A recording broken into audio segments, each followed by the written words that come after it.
Friends, today I discuss Section 19 of Income Tax Act 2025, deductions from salaries.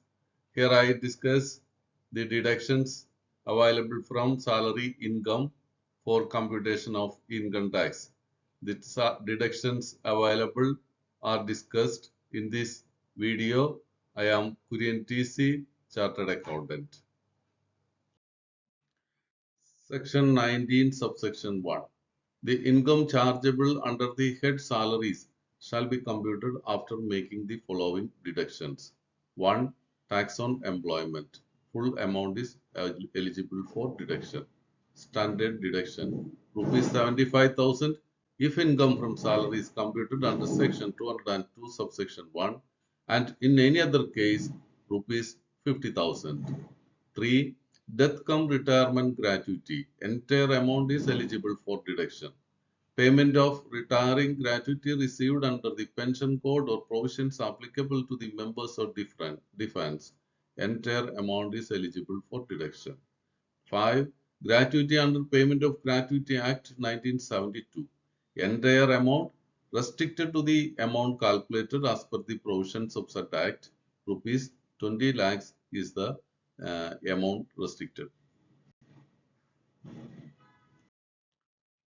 6.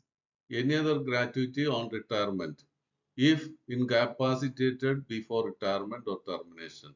The eligible amount is minimum of actual gratuity received or amount specified by the central government or half month salary for each completed year of service, and the half month salary is computed using equation 1/2 into A into B, where A is average salary for 10 months preceding such event and B is number of completed years.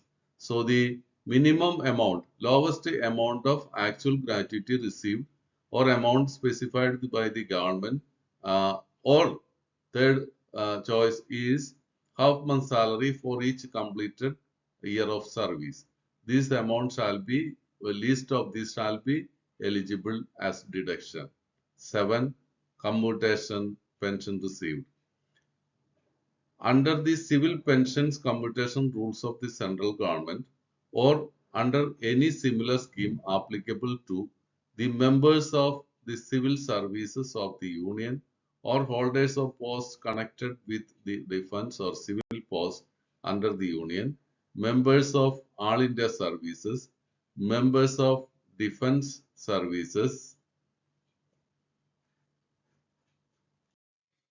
or members of civil services of a state or holders of civil posts. 5. Employees of local authority or corporation are established under the central or state acts or provincial act.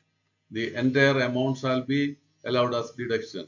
The computed pension received by all these categories of employees shall be allowed as deduction in full. 8. Payment in commutation of pension is received under any scheme from any other employer. The eligible deductions are computed considering the factors and having regard to the age of the employee, his state of health, the rate of interest, and officially recognized tables of mortality, and the eligible deduction shall be categorized into two, where the employee has received gratuity, computed value of 1/3 of such pension is eligible as deduction, and in any other case, if the employee has not received gratuity, 1/2 of such pension shall be eligible as deduction. So two rates are existing here. One is 1/3 of commuted pension. One is 1/2 of commuted pension. The 1/3 is available if the employee has received gratuity. In any other case, it is 1/2. 9. Commutation of pension received from a fund specified in Schedule 7.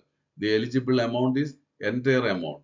The commuted pension received is from a fund. The full amount is eligible as deduction. 10. Compensation received by a workman at the time of his retrenchment under the Industrial Disputes Act 1947 or under any other act or other rules, orders or notification or under any standing orders under any award, contract of services or otherwise. The eligible amount is minimum of compensation received or amount calculated as per the provisions of section 25 FB of the Industrial Disputes Act 1947 or such amount not being less than rupees 50,000 as may be notified by the central government.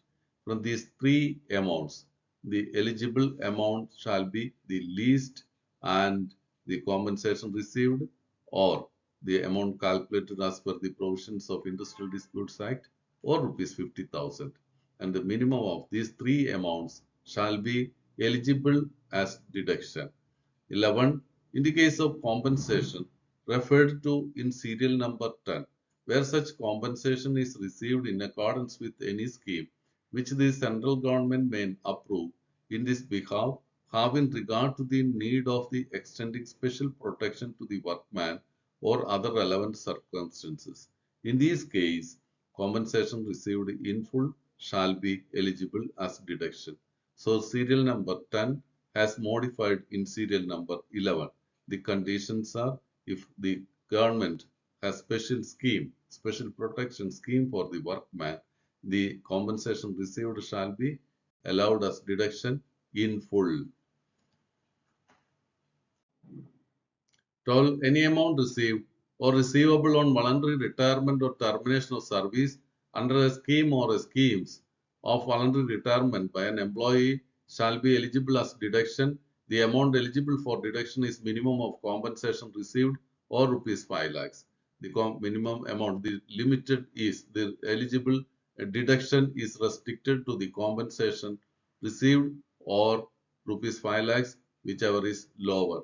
13. Payment received by an employee of the central government or state government as the cash equivalent of the leave salary in respect of the period of earned leave at his credit at the time of his retirement, whether on superannuation or otherwise. The eligible amount for deduction is entire earned leave earned. The full amount received in respect of the earned leave of at the time of retirement of central government or state government employee shall be eligible as deduction in full.